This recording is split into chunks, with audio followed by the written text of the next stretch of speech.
Faith Forward Media, this is Healthcare Musings. I'm Dr. Hashem Hasabala. Hey everybody. Welcome to Healthcare Musings. Happy to have you with me. So, you see a patient, you write a note, you bill the insurance company, you file a claim. The insurance company denies the claim. The same is true on an individual level in the office or at a hospital level. A patient comes into the hospital, gets treated for a certain condition, gets discharged from the hospital bills, and then the insurance company denies the claim. It'll deny the claim either because it didn't meet criteria for the inpatient level of care, or nowadays more often because especially Medicare Advantage plans have to follow the 2 midnight rule.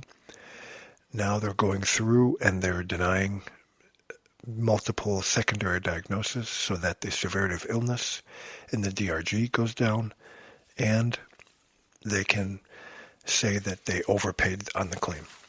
Whatever the case may be, a whole number of types of denials. And now you're stuck. Either payments not being done, or they paid you already, and in the case of DRG, they're coming back and they're saying you owe us $5,000, $3,000, $1,500, whatever the case may be.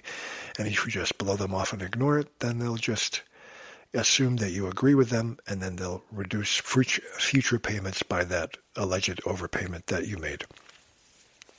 So you have to file an appeal. You either do it yourself, or you have an in-house team, or you have a physician advisor like myself write the appeal for you. We write the appeal, we make our reasoning as to why the denial is incorrect and inappropriate, and send it to the insurance company. And more often than not, you get silence in return. No letter, no communication.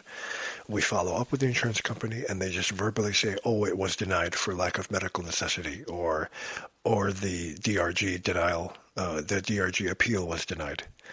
No letter, nothing, no explanation as to why they denied the appeal, why your reasoning was incorrect. This is terribly frustrating. I mean, and the whole purpose of this episode is to decry this practice. The whole revenue cycle grinds to a halt with a denial, right? Everything stops. So if you're going to go through the process of an appeal, the very least the insurance company can do is to write back, is to respond, is to say, "We saw your appeal, we looked through your reasoning, and we either agree with you and overturn the denial," which sometimes happens, or we do not agree and we uphold the denial, and here's why. And then they outline their reasoning in the letter. This is common courtesy. This is the very least a payer can do if they're going to deny the claim and grind the revenue cycle to a halt.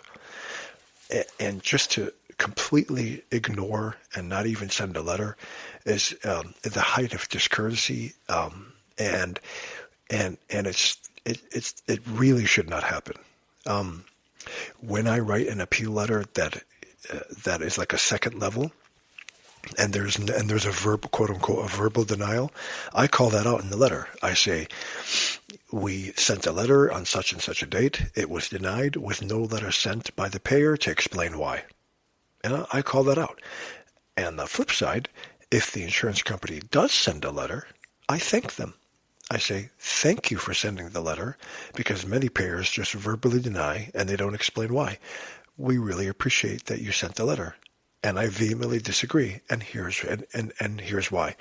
I mean, ultimately, the payer and the provider, I hate to use that word for a doctor, but whether it's a hospital or whatever, the payer and the provider are really in the same business. We're in the business of caring for patients, right? It's different sides of the business, but at the end of the day, it's the same. We're ultimately on the team of the patient. Maybe not the same team, but the team of the patient. And the dialogue between payer and provider in the appeal and denial process just shuts down when the payer does not send a letter explaining why. This is wrong, and it has to stop. If you're going to deny a claim, the least you can do is to write a letter explaining to me why you upheld the denial and why my reasoning was incorrect. What did I get wrong? Maybe I got wrong. Maybe I missed something. There are times when a hospital is asking me to send a letter to appeal a denial, and I tell them there's no basis for your denial.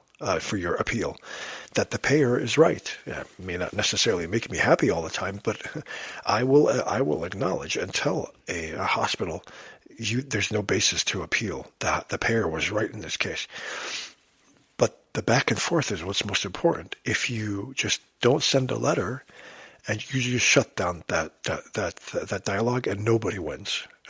Nobody wins. So again, this practice must end. If you're going to deny a claim and I appeal it and I go through the time and effort and then the hospital system or the physician office pays money to do that, the very least you can do is send a letter and explain why I'm wrong. Anyway, thanks so much, guys, for your time and attention. And until next time, Hashem Hasabala signing off on Healthcare Musings. Thank you for listening. Sign up at healthcaremusings.com to get every episode delivered directly to your email. And please don't forget to leave a 5-star review. Thank you so much.